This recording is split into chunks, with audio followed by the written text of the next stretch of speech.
Hi, Coach. My name is Sylvia from Shea Butter FC, and I'm just wondering what was your game plan going into this? Obviously, a great defensive performance from your team, but what was sort of the strategy for winning this one-off game?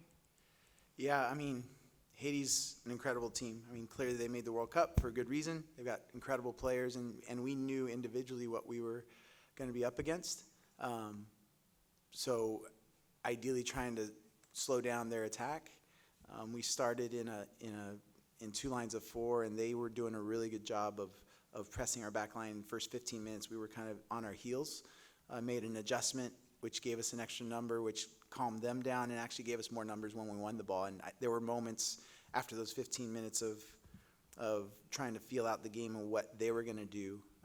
We actually had some comfort on the ball, and that was actually how the penalty kick came about. We were able to get out of pressure, got out the other side, and at halftime, that was the talk, was to try and do that more, but we knew Haiti was now searching for a goal, and we're going to put us on our heels. So it became literally win their attack, and they became more direct as they became more desperate, if you will, looking for a goal. And so we just had to hold tight, and my back line and our goalkeeper was amazing, and I couldn't be prouder. I mean, this team, this group, I mean, you've got tons of professionals on the Haitian team, and we've got our fair share, a lot more than we had 2-3 years ago. But we got some college kids, and it's fun because they throw caution in the wind, and they're coachable, and did a great job together as a unit.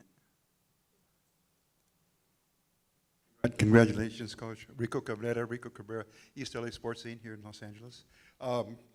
Tell us about the second half, because that was where Garcia, I believe she came in and gave a whole different energetic approach to what needed to be done, which of course was to win. What number? Because Garcia was the right back. She was always She there. always, I don't remember her name, but she always would go to the corner. That was her. Oh, okay, her Kennedy. move. Yes, Kennedy. Yes, Kennedy. Yes. She is a Garcia as well. Yes, You're right. yes. So she really caught my attention because she was looking to conserve Yes. the energies and the protection of the ball and Yep. run out the clock in a way. Yes. So at that point, we were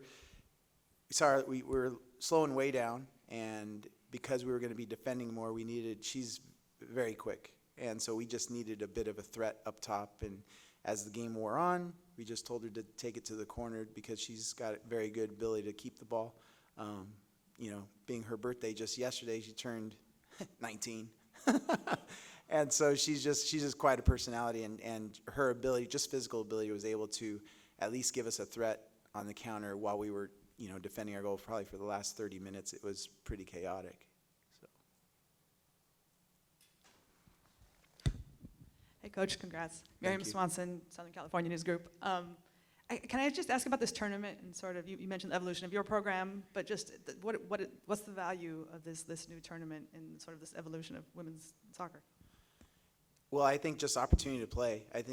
I know for our federation, it's anytime there's something scheduled, it helps us because funding is going to come from CONCACAF and FIFA, whatever new event comes about. So for us to go out and do what the U.S., Mexico, and Canada do when they want to keep their program moving, it's difficult. So having these opportunities, Gold Cup, and these other CONCACAF tournaments that are going to be happening, and now Women's League's getting bigger, I think it gives us an opportunity to not only showcase our players, but get our players the experience that we need so that we become more like the Haitian team, which they're playing in pro leagues, and they're clearly talented and experienced. And so the Gold Cup, I mean, to be part of the first one and be able to get in on the first one, it's been great. And we've had a slow tick up.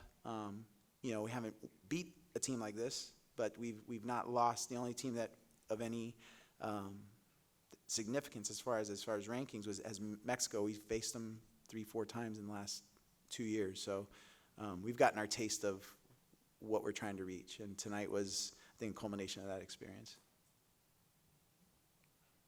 Last question for me, Coach.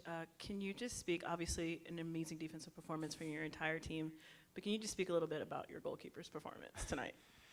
Sydney Martinez, man, she's been like that steady Eddie. We got her late. She was, she finished her college career and wanted to play pro, and she was kind of holding out for an opportunity with the U.S. and didn't come about, and so we kept pressing, and she decided to come, and she's been outstanding. Played in Norway for a bit, and so now she's made a name for herself, not only in this game, but she's been just a steady Eddie for us and calming effect and being able to, shots are going to happen from distance, inside, and she's done a really good job of leading a team and being relatively new to the program, stepping in and kind of giving us that confidence. But outstanding. I mean, she's been outstanding from day one, but tonight was special.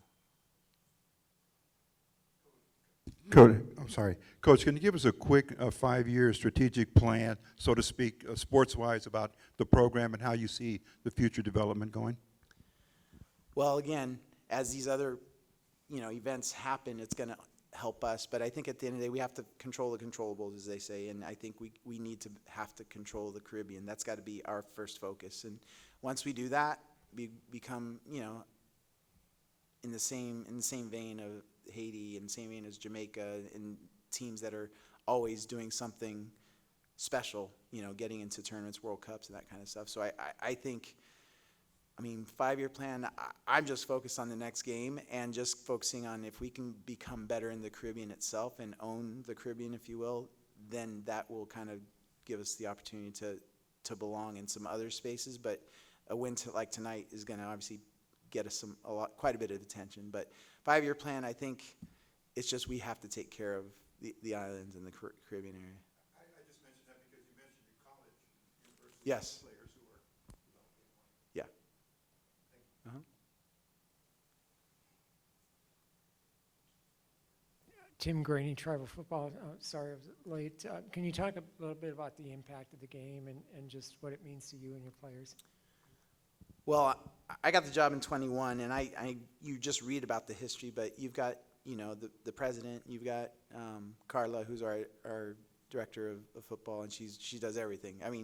Our federation, there's one person does 3 jobs, and so for them to work so hard and to bring us together and to have a result like this, and we've come close in the past in different events, but to actually get this rock over the hill has been amazing. And for me, I'm Puerto Rican, not by birth, but by family, and my dad was born there, and my mom is from New York and Nuyorican, as you know, and but I'm proud. I'm super proud. Something that, obviously the unexpected happened tonight, and it's gonna impact the island, and I know this is the biggest win in the history. Every time we went to the Centroamericanos, which was against El Salvador, and we played Jamaica there, we tied, we had good results, but we didn't win. Every time we're running into those games, we're like, okay, this is a moment we have to make history, and tonight we actually cashed in on it. Okay, with that last answer, we put an end to the press conference, and we thank Coach Nathaniel Gonzalez for his words. Thank you. All right, thank you.